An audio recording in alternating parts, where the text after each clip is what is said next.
is like 4:02. I'm Shane Blazer, the mayor and chairperson of Plan Commission. Kyle, could you take roll call, please? Mayor Blazer, Here. Alderman Austin, Here. Lee Tao, Here. Eric Doven, Here. Susan Feith, Here. Ben Goodrow. He just asked for the link, so he'll be joining shortly, hopefully. Thad Kubisak. Thad sent me a message saying that he would not be able to attend. Okay. So we still do have a quorum without Ben, but again, Ben should be joining shortly here. Thank you. We are on to item 1 is approval of report from January 9th, 2023 Plan Commission meeting. What are your wishes? Motion to approve? We have Second. a motion and a second. Any further discussion? Seeing none, all in favor say aye. Aye. Aye. Anybody opposed? That motion carries. We're on to item 2, which is Animal Medical and Surgical Clinic of Wisconsin Rapids, 22-001285, request for a site plan review to perform site improvements at 1210 River Run Drive, parcel ID 3411865. Mr. Kurtz. Thanks. I'm going to be turning over to Carrie, Associate Planner, here to give a brief summary of the request. Carrie? Thank you, Chair Blazer, members of the commission. So, as you said, the item before you is submittal by Animal Medical and Surgical Clinic of Wisconsin Rapids. They operate a veterinary clinic on Parkwood Drive, and they have pretty substantial parking deficiency due to the nature of their growing business, the number of employees, and the clientele. And I just want to note there has been a parking narrative submitted by them and by the dance studio that's adjacent to their location that outlines the reason for the need for parking for both businesses. So there is a vacant lot northwest of the animal clinic, and they're proposing to develop this lot as a parking lot. And our zoning code does allow for parking at a nearby lot as long as it's within 500 square feet of the primary use. And they also have an opportunity to create a shared parking agreement with the dance studio next door, which is running into similar complications. They run as many as 3 classes at one time and have, I believe it's up to 20 students per class, and then of course parents picking up and dropping off all at the same time. And so it's created, they have some shared agreement between the two of them because their hours do not overlap. The veterinary clinic operates more traditional business hours. The dance studio tends to have classes after school. But even so, it's created a lot of parking need between the two uses.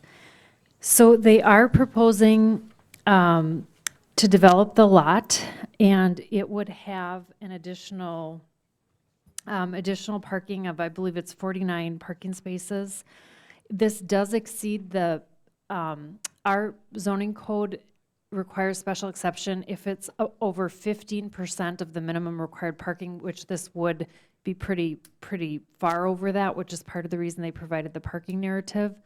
But again, they do have need, as well as the dance studio has need. And so what they will have once the proposal is done is each business will have 2 ADA spaces close to the entrance.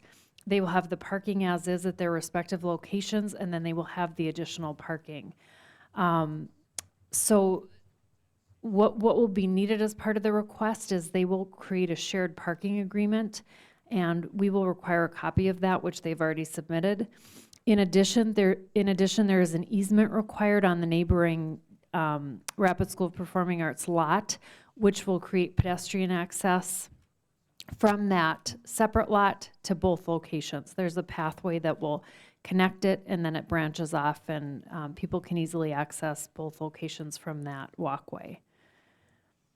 So looking at dimensional standards, ingress and egress are met. Again, the amount of parking well exceeds the maximum permitted, but in this case, looking at the narrative, it's definitely necessitated for safety reasons and just for these businesses to continue to grow and thrive.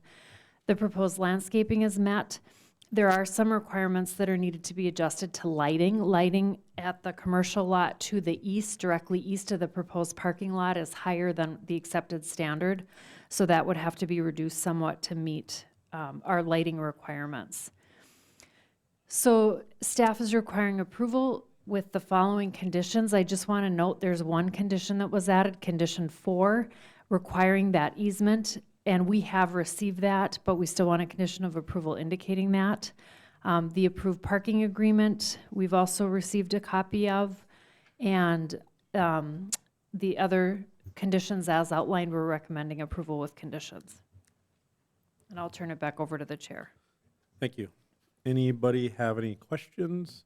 The applicant's also in the audience. Go ahead, Susan. I have one question, and that has to do with, I see that there's a new ingress egress that will occur on 12th Street. Having some interaction with the assisted living facilities back behind there, has there been any assessment of whether or not there should be some review of sidewalk or the feasibility of putting sidewalk in that area if you're going to increase the traffic on that road? So engineering did have the opportunity to review the proposal, but I don't know that sidewalk was a requirement, so it could be added as a condition. I mean, if we felt like that was something that would be, necessitated with the proximity of the assisted living. I'm not suggesting that there should be sidewalk, but rather that someone ought to look into whatever the traffic load is for pedestrian traffic there, because that could cause some sort of a safety issue. Sure, yep. I believe sidewalk is shown on the site plan. Green button on the bottom.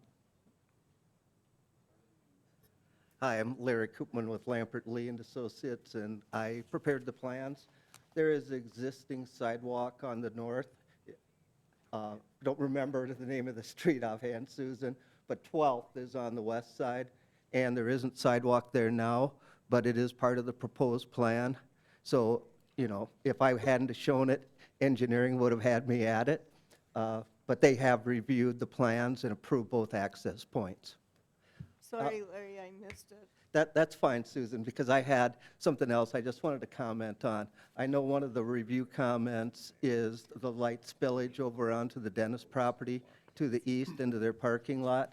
It goes probably into the nearest parking stalls to the new parking lot. And I'm just, it's a commercial property, and yes, we're exceeding the 2-foot candles in some of the areas closest to our light pole. But I'm just wondering, is that really a problem, being a commercial property and we're lighting their parking lot? I don't know what other lighting they have. I assume they have some because of our winter hours. You go to work in the dark and you leave in the dark, even if you have a 8 to 4:30 workday. So they probably have something. I was just questioning, do we really need to? We do have landscaping proposed, but there isn't a screening fence now, so just take that into consideration, please. Thank you. Any comments, Kyle? Is that an issue? I just wanted to confirm, Larry, were you identifying that on the eastern property line? Yeah, the copy I have, I can't, it's too small of a scale, but I know I looked at it after some comments, I opened up the PDF and looked at it, and there's no doubt, I think there's like some point fours right to the east of the nearest light pole, so it definitely doesn't meet the ordinance. Are you, I know that it's doing a lot of harm lighting up some of these parking lots there. are you proposing a fence along that lot line? We had it one time because the former owner wanted it, and the new owner is now, since we started the project under a different ownership. Could you come back up, Larry? Sorry, it'd be good to get this on record, if you wouldn't mind. Thank you. Not a problem. It's on. So, yes, the original plans we submitted, we had a 6-foot-tall white vinyl screening fence because Dr. Clement had requested it. He has since sold the business. The new owners haven't requested a fence there. Yeah, So- so in the past, we've granted some leniency if there's additional screening in the form of a fence, just given that the reality is that with a cutoff fixture, the fence is gonna capture some light. And we've got a light intensity meter to confirm that. With regards to no fence, I think we'd like to see a plan that shows, that, no more than 0.2%, extends across the property line. All right. What I'll start by doing is contact the lighting designer and see if there's something they can't do with their fixture, either a lower intensity fixture or some shielding that might correct that. Okay. And, because I know the animal clinic would like to not have to pay for that fence if they don't need to, so we'll start with that route. All right, thank you. Any other questions? Good. Is this, I assume this is going to be used for employee parking mainly, or has that been discussed? So I believe for the clinic, yes, it'll primarily be employee. I believe it'll be also overflow for the dance studio, and it'll likely be for patrons of the dance studio. Okay, thank you. Any other questions or comments? Well, I've been the connoisseur of both parking lots over the years, and definitely have seen congestion. So I'll make the motion to approve the site plan with the conditions outlined in the staff report. I'll second that. Thank you. So we have a motion and a second to approve the item. Any further discussion? Seeing none, all in favor say aye. Aye. Anybody opposed? Thank you, Ben. Ben's online too, just so you know, Kyle. Yeah, can you give me a second before you move on? I'm going to try to share the presentation on Zoom. We've got it on the screen here, and then we can walk them together so Ben can see exactly what you guys are seeing as well. Okay. Congratulations. You're good. It's time to sneak out unless you care to take part. Ben, could you also test your audio to make sure we can hear any comments that you may have? Yeah, can you hear me, Kyle? Yes. Can you see the screen, the presentation, Ben? Yes, I can. Okay, perfect. Feel free to move on. Thank you. Thank you. We're on to item 3, which is Cool Investment LLC, Tom Richards, 23-000041, public hearing and action on a request for a conditional use permit to establish retail sales more than 40,000 square feet and to construct a building addition at 1100 East Riverview Expressway, parcel ID 3411796. As in the past, we'll have Mr. Kearns introduce the item, then we'll open up the public hearing, and then go on from there. Go Thank you, ahead. Mayor. Yep. With regards to the request, the Shopko building was purchased at auction about a year ago. The investor is here today, Tom Richards, who can fill in some of the details that I miss, is looking to create 4 tenant suites within the building, which means adding a loading dock to the rear, obviously doing a lot of interior renovation and remodel, and then creating 4 entrances to the north side of the building. Because the structure's been vacant for a period beyond 12 months, as well as the minor additions and infill that's occurring in the vestibules, we are requiring a conditional use permit because the total of the retail space is over 40,000 square feet. I do also believe that one of the tenant suites alone is over 40,000 square feet. So in addition to the conditional use permit that's reviewed, there's also a site plan review because of the minor site work that's occurring. I do want to note that there's separate action on the item for the loading dock area. So this review is only looking at the building improvements to the loading dock space on the picture on the bottom there. So you can see on the top there, there's Shopko, formerly Shopko, and the two existing openings. And they're obviously proposing two new openings as well as filling in the vestibule space. So in terms of the analysis, you know, it's about a five and a half, a little over acre parcel. Retail previously existed on site. Again, I went through some of the renovations. We'll show some pictures of those renovations here. I mentioned why the CUP is required. Ingress, egress will remain the same. Parking will remain the same. I did note in the staff report that the developer does intend to maintain an outlot to serve as overflow parking for the retail tenants, so they do meet the parking requirements. And then again, I mentioned several spots throughout the conditional use that staff has kind of looked at this a little more uniquely in that the space was created to be Shopko Plaza, so it's a shopping center and was created as such. It's been condoed out since then. There's shared parking, there's access easements, shared parking easements that exist. The developer has also tried to improve upon those different easements and agreements that exist to ensure that the outlots can be developed and that they're, you know, that they're maximizing the retail opportunity here for the site. And I think that's critical because you'll see on the next slide that one of the improvements involves canopies that do extend along the lot line, and that's further described in terms of staff's viewpoint as well as our city attorney's viewpoint and the interpretation of the code that would permit that to happen with an agreement by both parties.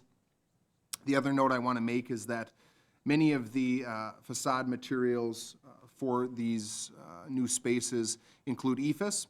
So in our zoning ordinance, you know, while we prefer brick, masonry, glass, metal, EIFS is something that we can recognize, and it does exist throughout the community on many buildings. So I think they, for the most part, do a pretty good job architecturally incorporating the different architectural elements as well as the materials within the facade. And then again, likewise, we talked about lighting with the previous one. Because there's shared parking lots here, shared access, shared drives, we've interpreted the code to permit that the lighting does trespass those lot lines because it would almost be impossible with the existing infrastructure to change it so that it would meet the code. So with that being said, here you'll see the improvements that are being made on the interior of the building. This was included within the staff report. You're looking at it with the north side on the bottom of the picture, the south side on the top of the picture with the new loading dock, top right of the picture there. And again, that loading dock is required to serve two of the tenants that are proposed, and the existing loading dock on the east side will actually be flipped to serve the other two tenants. These improvements are necessary to get these 4 tenant spaces within the building, and I personally believe that splitting the building out into 4 instead of 2 tenants is going to really ensure the kind of marketability, the long-term nature of these retail spaces moving forward.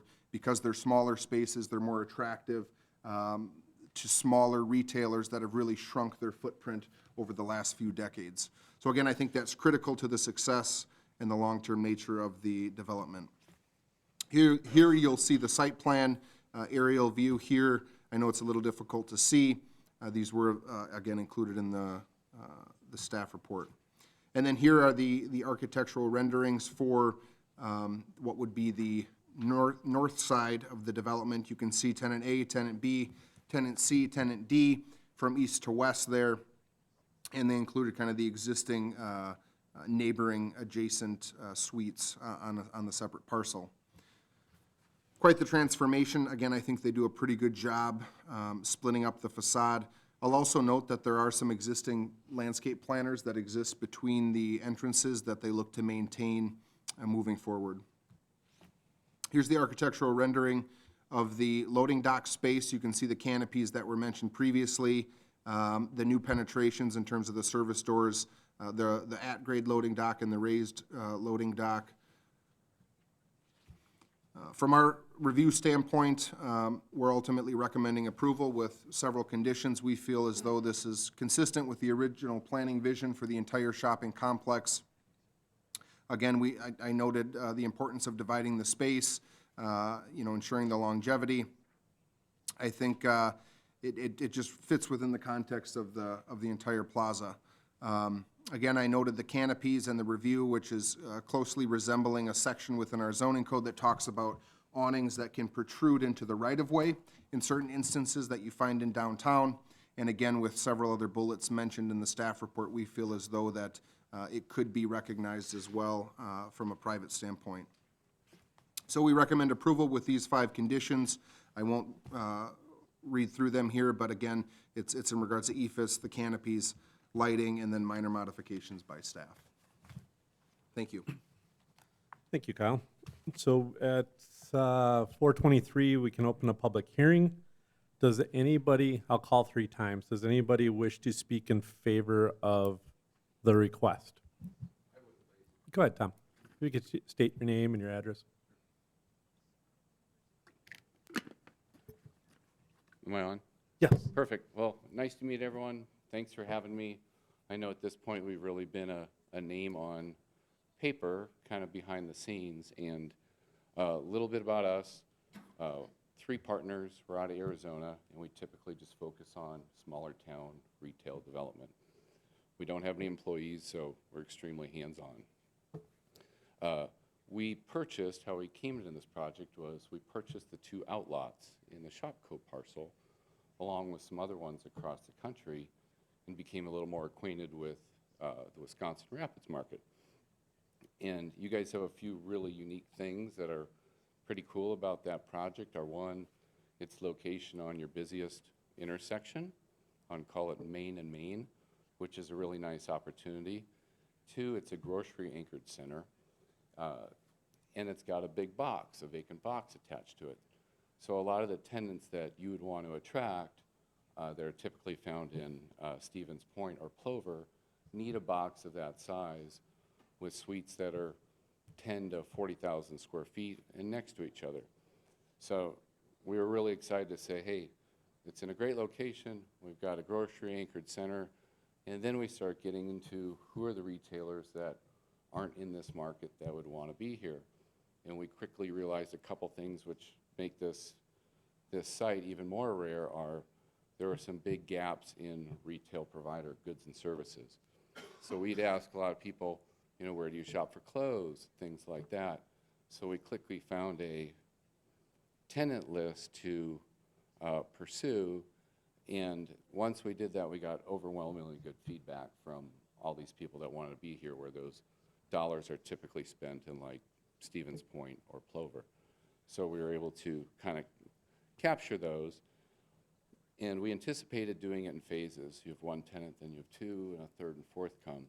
It's pretty unique that we got all 4 at one time. So we're super excited to bring 4 tenants that aren't in this market, that are in other markets, that just about all of them fulfill a niche and take what is a 1978 antiquated box and turn it into a 2023 very modern, very viable location at the busiest intersection. And most likely those tenants will be here for a long time. They're all on 10-year leases, and they are best in class, best in breed, well-known names. So we're excited to be a part of this. Thank you. Yep. Appreciate it. Thank you. Does anybody else wish to speak in favor of this? Bruce, if you could state your name and address, please. My name is Bruce King. I live at 1111 20th Place, Wisconsin Rapids, and I'd recommend for this conditional use permit. Thank you. Thanks, Bruce. Does anybody else for a 3rd time wish to speak in favor of this request? Okay, does anybody wish to speak against the request? For a 2nd time, does anybody wish to speak against the request? And for a 3rd and final time, does anybody wish to speak against the request? We can close the public hearing at 4:27. Questions, comments? Go ahead, Eric. I had a question. You said there was a 500 square foot addition. Where is that actually located? Is that the southeast corner? Yeah, so the addition that's referenced is actually filling in the vestibules for the two existing entrances. Right now, if you're entering those entrances, they're stepped in. They'll actually be stepping those back out to match the existing build-to line. So there's not actual, like, new building out from the footprint? Nope. Okay. And then with the parking, or the loading dock, the new one to the southeast, that land, is that where the condition 2 comes in with the easement? Because that's not property that they own, right? That's correct, yep, that is condition 2. And then there are some additional improvements that'll be reviewed at the following item on the agenda. Because it's on a different parcel, there should be a separate action that occurs. Okay.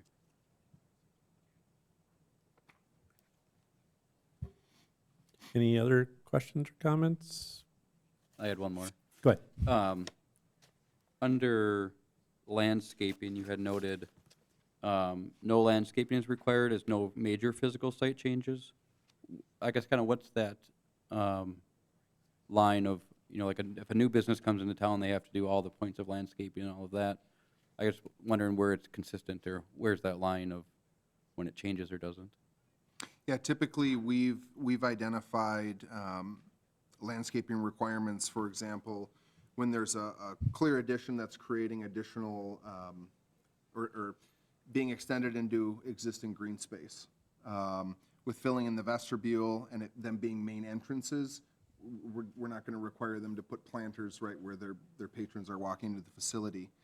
So the rest of the facility is looked at as being existing, and they wouldn't have to, tear out concrete or anything. Again, we apply that same principle to parking lots. We do in the instance of parking lots have a specific section that does call for a minimum of 25% landscaping to be added after a parking lot's reconstructed. But in that case, you're removing a feature and then replacing it. In this case, the building's existing. They're not making changes to the parking lot. They're going to restripe, I believe, and maybe update the lighting fixtures. But other than that, again, the site improvements are very minimal. Thank you. And I guess I also want to say thank you to the applicant for investing in Rapids and doing this project. Can I add a comment? So Yeah. the landscape on some of the existing landscape. Can you come up so we can get you on record? Thank you. So for the landscaping, there's some existing landscape planters between the front and in the building, and that elevation does not show them. But Bruce here will be part of tree and landscape plan and do it very nice. Yeah. I would say none of the things that we've proposed are doing it to save money, value engineering it. We're putting all the money into all the sections, so it'll be something that we don't overlook. Thank you. Thank you. Tom. Go ahead, Mr. Austin. Just want to say I'm extremely pleased to see someone take interest in this property. Obviously, Rapids is in great need of some additional retail spaces, so this is awesome to see. And with that, I'll make a motion to approve the conditional use permit, subject to staff recommendations. I'll second. it. I guess whoever was the loudest can. So we have a motion and a second to approve the site plan, or to approve to approve the conditional use permit. Is there any further discussion? Seeing none, all in favor say aye. Aye. Aye. Aye. Anybody opposed? That motion carries. We are on to item number 4, which is Cool Investment LLC, Tom Richards, 23-000029, request for a site plan review to perform site improvements to 1000 Riverview Expressway, parcel ID number 3411793. Mr. Kearns. Thank you, Mayor. So here you can see the lot lines outlined in red in the proposed area of improvement. Again, this is where the two new loading docks will exist on what is the southwest side of the building to serve the furthest west two tenants. Here's a site plan, again, showing some of those improvements. With the recommendation that was just made, you've just approved the improvements to the building wall, to the facade of the building. This approval is for the site improvements, which include a concrete pad for the trucks. This concrete pad will match the existing gravel so that they can come off the road there and back in and offload and load goods.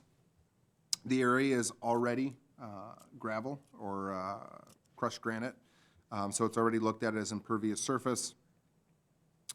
In addition to the concrete, they're looking at putting a compactor there, I believe, to serve both tenants.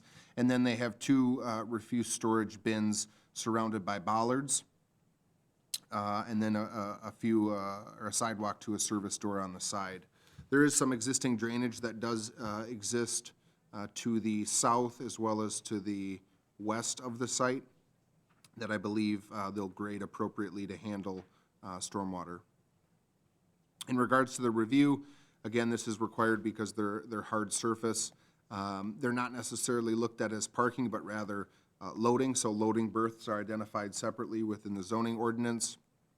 There are some requirements, certainly not as stringent as the parking requirements. One thing that staff did note is that the refuse storage is not screened appropriately. So that's one of the conditions that we would recommend as part of our recommendation to approve, is that those refuse storage areas either be, combined into one or two separate refuse enclosures be constructed of brick, textured concrete, or masonry units or wood that we would then review and approve. Again, the comment and condition regarding stormwater, that meet all of our stormwater standards and that we have the ability to approve minor modifications. With that, I'd be happy to answer any questions. Thank you. Commission, any questions, comments?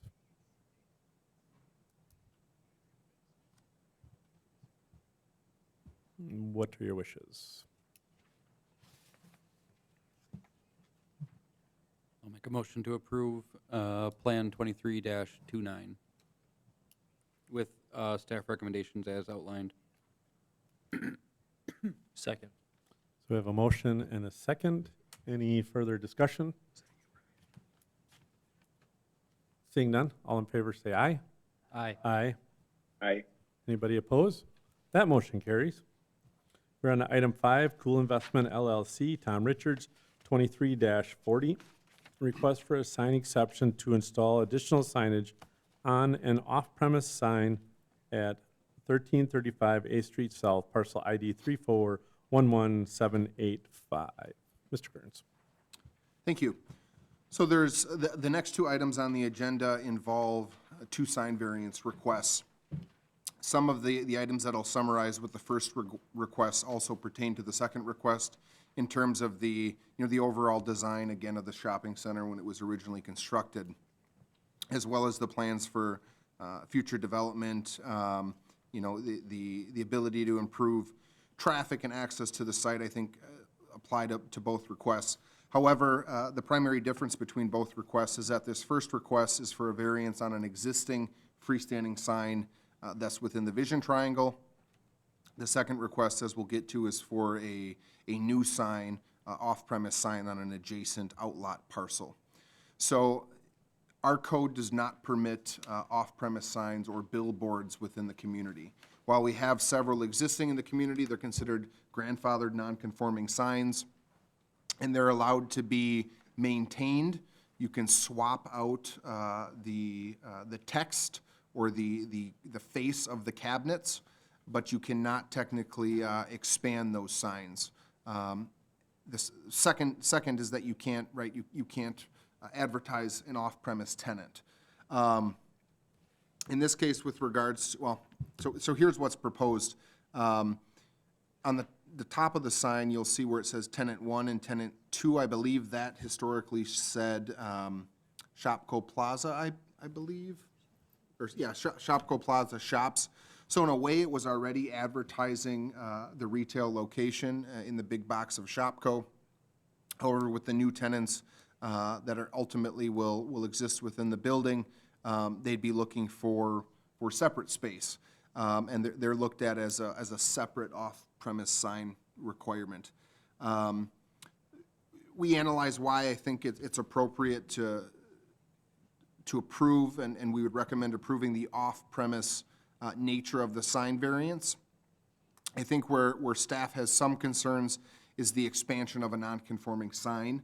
As you can see in the rendering here, tenant 3 and tenant 4 would be added sign panels. While the sign wouldn't exceed the size requirements for freestanding signs, again, it's adding to a non-conforming sign, which is typically never recommended within the sign code, because the sign code is constructed to ultimately eventually create conformity to all signs within the community. So to expand a non-conforming sign, we somewhat have the fear that it would set precedent. However, we also recognize that there are several unique things about the sign, again, several of which I've referenced here. I also think from a vision triangle standpoint, you could make an argument that even though the sign's within the vision triangle, it's set back so far, the intersection is controlled. There are turn lanes. So from a safety standpoint, I think it'd be a hard argument to make that these new sign panels would be detrimental. However, again, it's the concern that staff has regarding the precedent where you'll find that our recommendation is to approve the off-premise sign for the top portion to be switched so that they could take the Shopko Plaza and change that to the proposed tenants. And I don't think we would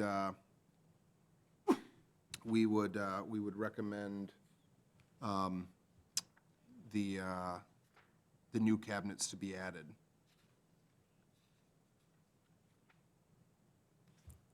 With that, I'd be happy to answer questions. I know the applicant probably would like to provide additional comment as well. Commission, do you have any questions or comments? Kyle, could you clarify, are you then saying that you're, what's marked as tenant 3 and tenant 4, you're opposing? Did you say opposing? Yeah. Right. I think tenant 1 and tenant 2, it's considered a cabinet change. So they're basically removing the face, putting a new face on an existing cabinet. They're not increasing the size. I think there's some concern and some thought about precedent with tenant 3 and tenant 4 being new panels that are added to the sign. Did you consult with any, I don't know what the governing law enforcement body would be there with regard to their opinion as to the blockage on the vision triangle? Other than myself, personally walking it, we actually recently installed some wayfinding signage there. And again, I think it would be a hard argument to make that the sign in its current state, or even with these, would impede traffic or visibility. Nonetheless, the code does identify that it's in the vision triangle. I think if the signs were to be approved tonight, it would be with the preface that they would not impede visibility. And if you look at the aerial photo here, you can see the unique property lines that exist adjacent to the sign where the right-of-way has been expanded into the property, and it doesn't necessarily follow the curvature of the sidewalk. So in essence, while it doesn't necessarily meet the vision triangle, it's well outside of the traffic route for vehicles, if that makes sense.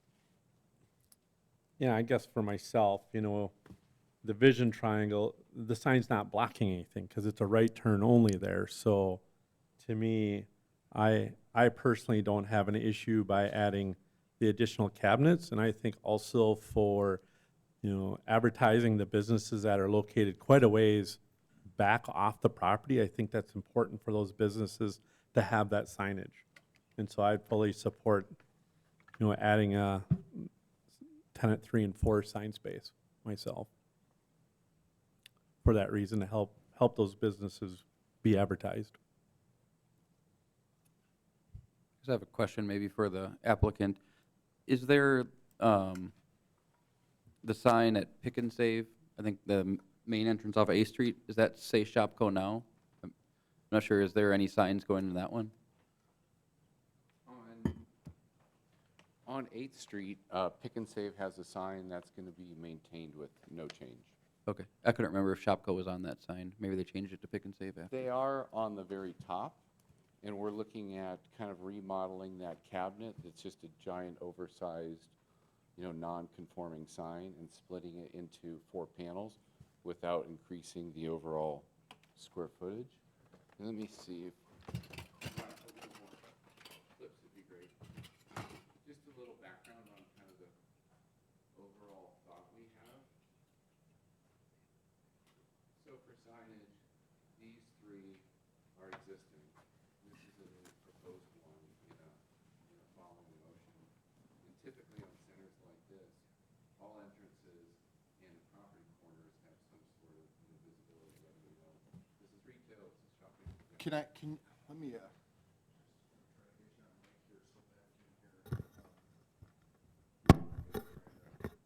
talking to I'll that do this. while you're pointing to the Sure. board. Thank you. So typically you have signage at the entrances and the corners.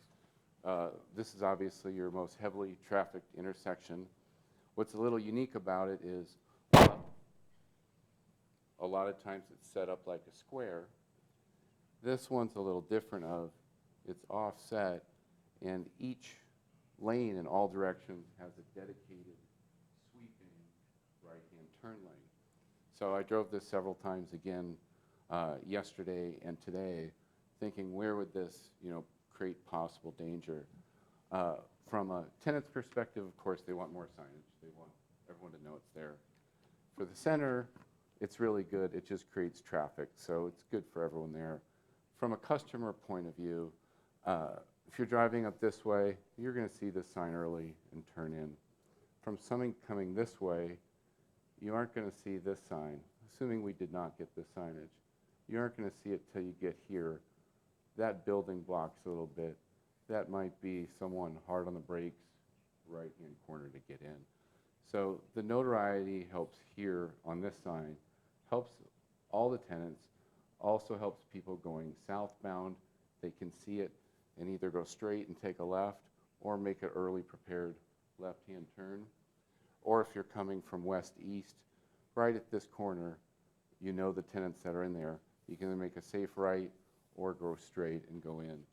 So that sign is really impactful to these tenants, and we try to come up with, let's not ask for a big billboard. We respect code and its limitations and precedent.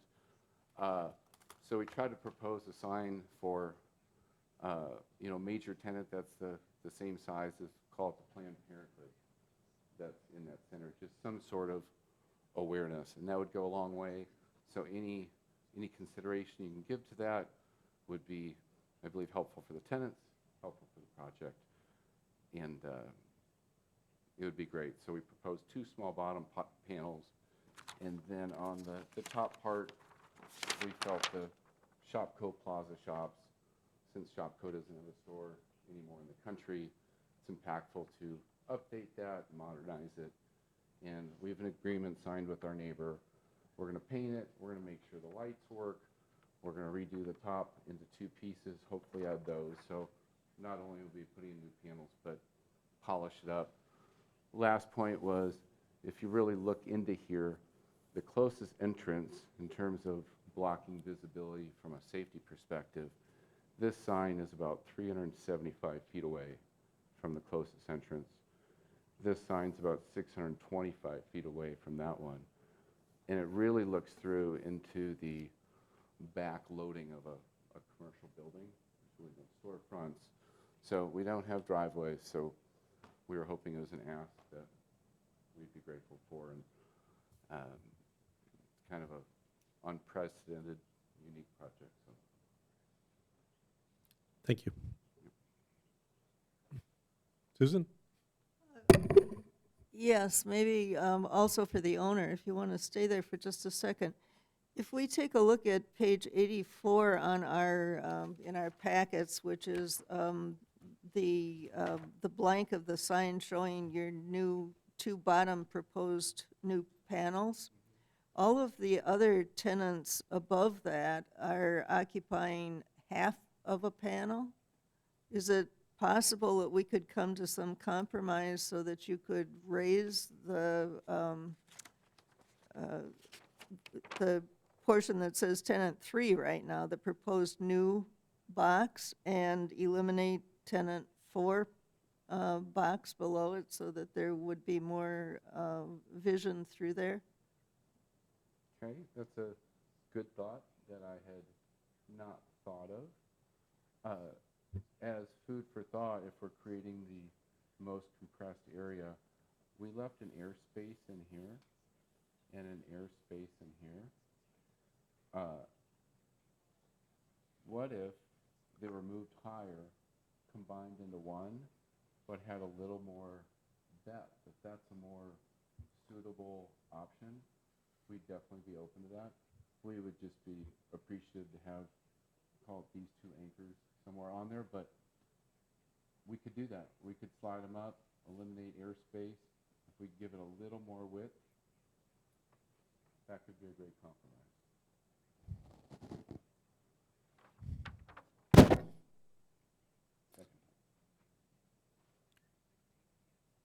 A question for Kyle. So the top two, splitting it, there's no planning commission, we don't need to do anything for that because that's changing the cabinet, just like the one, the pick and save one, if they divide that into 4, they can do that because it's just changing the cabinet.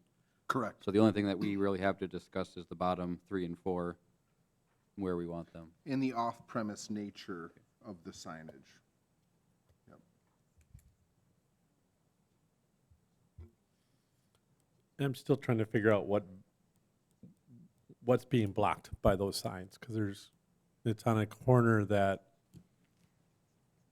traffic isn't gonna be impeded at all by having to look through the sign or around the sign. It's on the right turn corner. I can't figure out what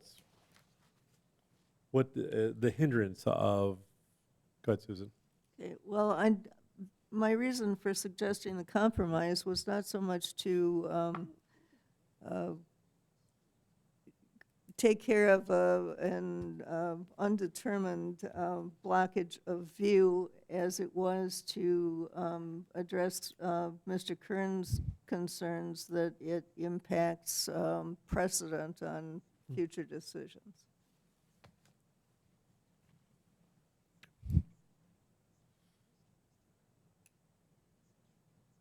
Good. My 2 cents on this. This is a unique area in town. Obviously, being split up the way it's going to be creates a challenge with signage, and I think it's tastefully addressed with this proposal. I agree with Mayor Blazer's assessment that the sign really isn't causing any danger as far as vision triangle. And I think we owe it to these retailers to give them a fair shot when it comes to their signage. Obviously, as we heard, one of the big reasons why they want to move to these spaces is because of the location at the most busy intersection in town. And to not have their signage there is kind of a mishap in my opinion. So I'm in favor of the proposed sign.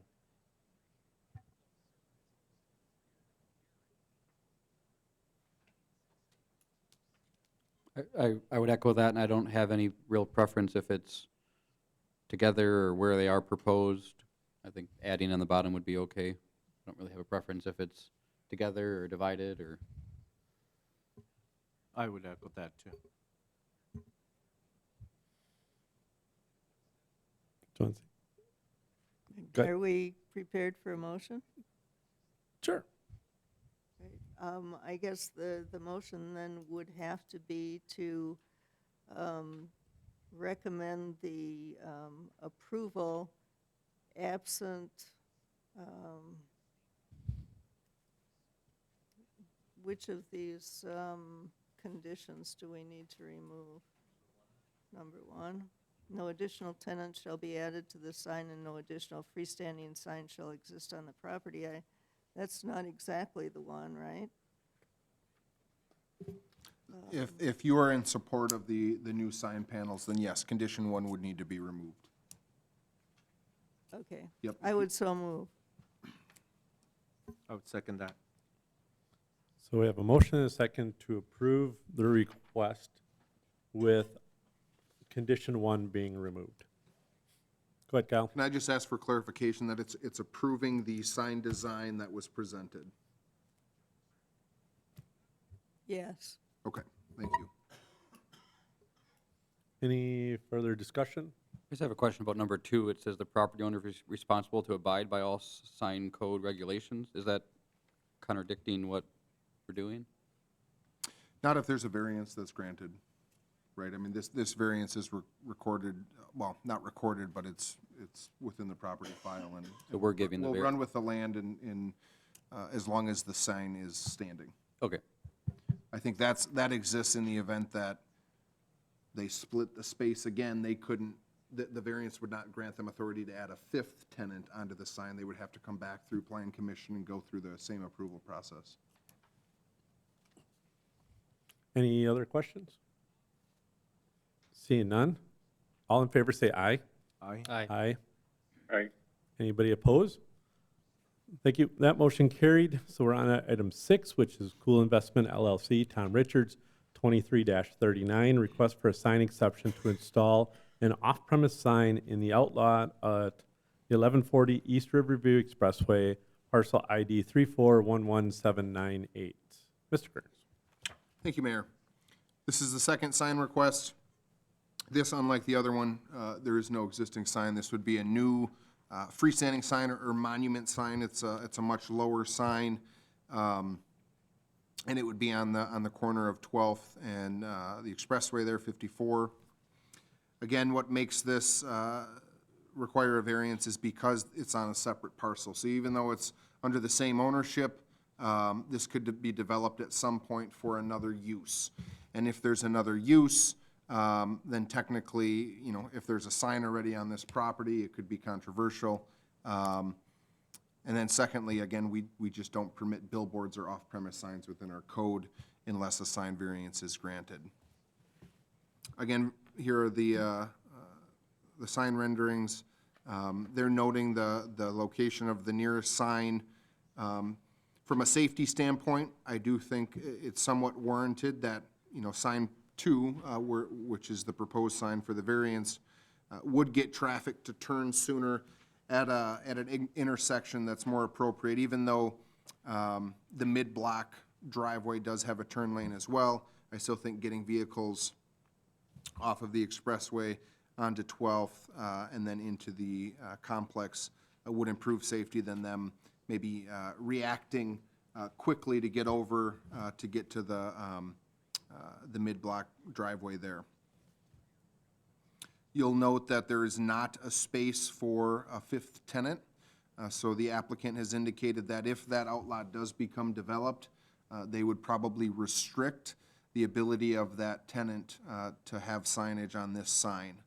And there is not enough frontage for them to have their own sign. So if that's the case, then the outlot development would only be able to have wall signage to advertise their business, which, depending on, you know, how it's configured, could be enough for a tenant moving forward. We did note it in the staff report, in the event that they wanted to include a 5th tenant on this sign proposal, we would want to see a condition that's added that would allow that to happen. Otherwise, they would have to come back before this board for a sign exception.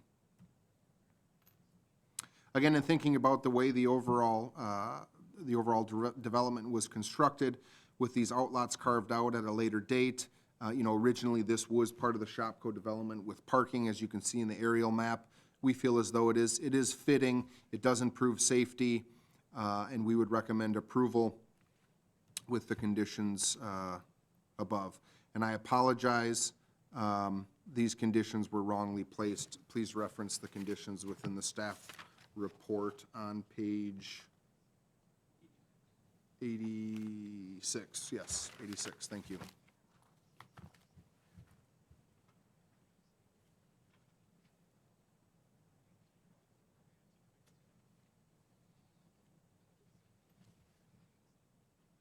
I had a question. Is the sign at an angle at the intersection or perpendicular to Expressway, or how's it face?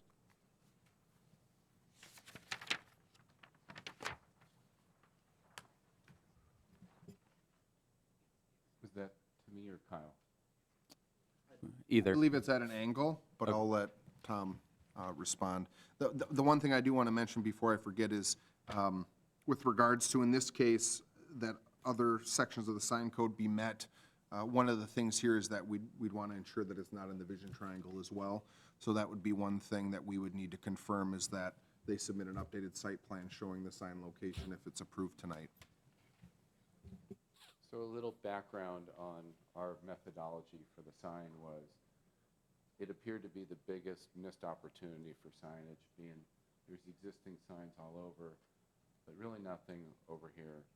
So yesterday when I came into town, I drove down past Home Depot and this way. And when I got to the intersection, I was thinking, how would I feel if I got here and I didn't know where it was? Large, oversized, antiquated parking lot with a big building on the back.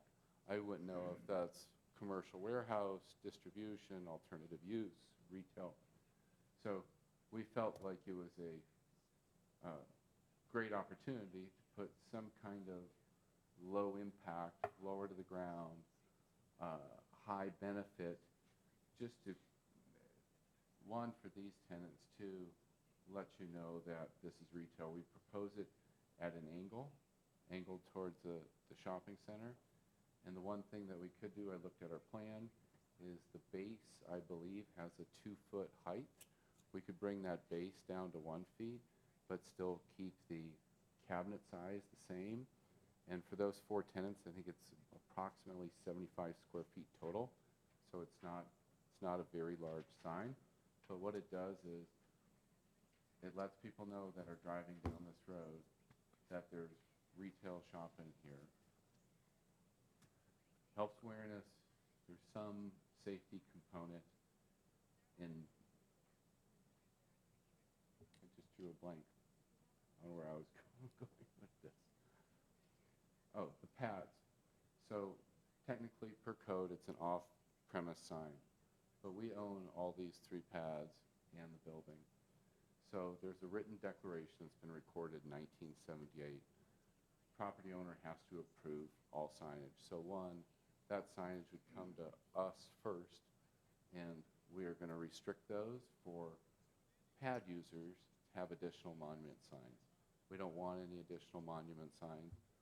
We feel that this really serves the box, and these 2 buildings act as their own monument sign. They're going to be close enough to the street. They're going to be new. And I noticed a pretty good example today of the new Qdoba. It's close to the street. It's got big Qdoba signs, and then just 2 feet away, there's a pylon with a large Qdoba sign. So they have a pylon sign within 5 feet of their building sign, and their building sign is bigger. So we would view that as a developer as redundant. So we're proposing 1 angled sign here for these 4 tenants. These tenants, whether it's a buyer or a tenant, will be restricted from additional signage on the storefront, kind of maintain the look and feel and integrity of the center. So you nor us receive a bunch of requests to put signage along the frontage. And when I was driving here, coming west this morning, this sign here, all these trees are dormant right now without leaves. I believe there's 1 evergreen. I couldn't see that sign at all, and even when you got real close. So this sign that's 530 feet away, especially in growing months, there is no visibility until you get to right there. So that sign would go a long way, and we'd limit to box tenants. Any questions that I can address? Anyone have any questions? Question for Kyle, in the sign code, the light coming to the other property, like the residence across the street, would be in the sign code? We don't have to note it here? So the sign code, when it addresses light, indicates that a certain amount of signage cannot trespass the property line. So the same would go for signs, and we would, we would have the ability to measure with a light density meter. Yeah, as long as it's there, thank you. Any other questions? What are your wishes?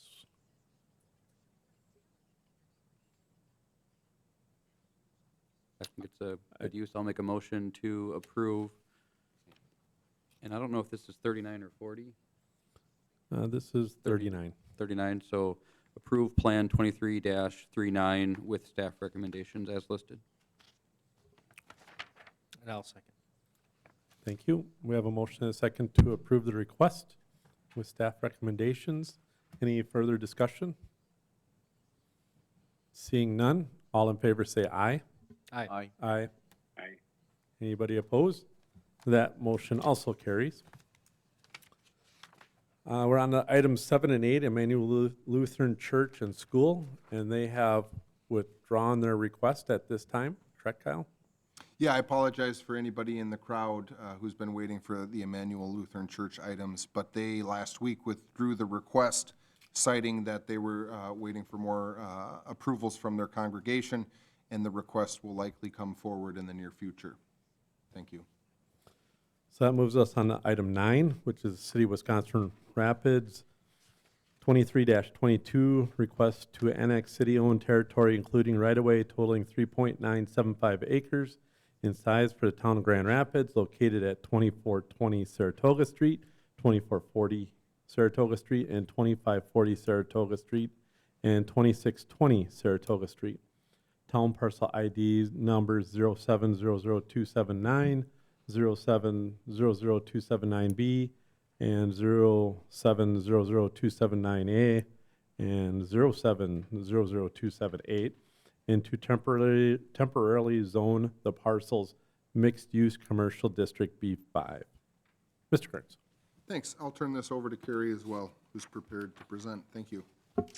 Thank you. So these 4 parcels are just under 4 acres, and there are various types of annexation, and this falls under the category of annexation of territory owned by a city or village, as all the parcels are owned by the city at the present time.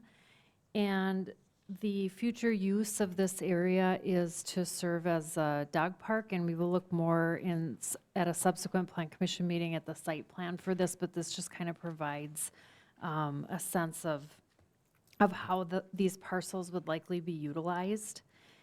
And looking at annexation and our process for annexation, so our comprehensive plan, the overarching, comprehensive plan future land use map calls this out as commercial property. And this is consistent with the adjacent business park, the B5 zoning and future land use of commercial. And so that likely would be a good future zoning designation for it to remain commercial under the future land use planning, and then to become eventual B5 mixed-use commercial property, as parks are permitted use in the B5 district. And then if there were any anticipated commercial business park types of uses that were good candidates for the site, it could easily transition to that. So at this time, though, our municipal code calls for annexed property to be held as transition. It comes in as R2 zoned property, and then it's temporarily zoned. And so we would call for it to be temporarily zoned B5, and then at a subsequent meeting to become more permanently B5. And looking at utility needs, water service would be likely, however, sewer and sanitary may not be necessary. The proposed use as a park, again, is a permitted use in the B5 commercial district. It would require site plan review, so that would be part of what would be done at a subsequent meeting, is the permanent rezone and then the site plan review for the park. And so we feel that the B5 is a fitting zoning categorization and would recommend a permanent zoning classification next month. And I'll turn it back over to the chair. Thank you, Carrie. Any questions or comments? Does this landlock anything for Grand Rapids for having their, I know they have some property still up on Saratoga? Yes, it does. This was a concern initially, as I've been through several annexations in my time. Previously, the state who recommends and is a reviewing body on several annexations, they will not want you, or they previously did not want you to create islands within another community. Recently, however, If it's an existing island and you're reducing the size of the island, it's not a concern anymore at the state level. Moreover, the state is not making a recommendation on this annexation because it's city-owned land. So under state statute, if we have city-owned property that the city is annexing and they're the sole elector within the territory, we can do so by simple resolution. We don't need the state review. So it's a much simpler process, but I did reach out to the state anyways just to get their kind of flavor and feedback, and they actually suggested that we annex the right-of-way, half of the right-of-way with the annexation, which is ultimately what cuts off the town. Thank you. Thank you. Any other questions?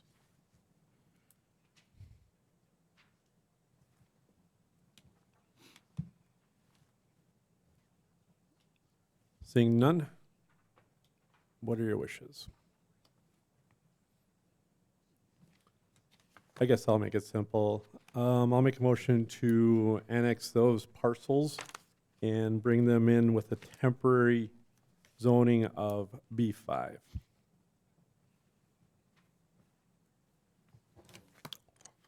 So we have a motion and a second. Any further discussion? Seeing none, go ahead, Kyle. Just want to confirm who was the second? Eric. Okay, thank you.